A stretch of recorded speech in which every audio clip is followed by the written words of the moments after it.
Happy birthday dear Sufiyan.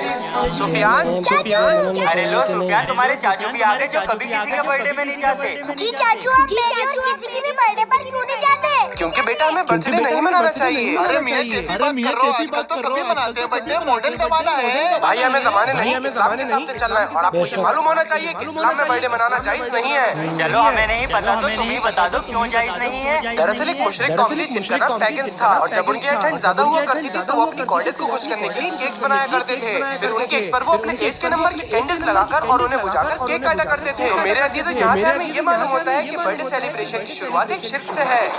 और ये तो आप लोगों को मालूम ही होगा कि अल्लाह की बारगाह में हर गुनाह की माफी है सिवाय शिर्क के। पापा मुझे बर्थडे नहीं मनाना है क्योंकि जिस काम से इतना खुश है उस काम से मुझे क्या खुशी मिलेगी? माशाल्लाह बेटा, I am proud of you. आज आपने मेरा दिल खुश कर दिया। कमेंट में माशाल्लाह जरूर लिखें।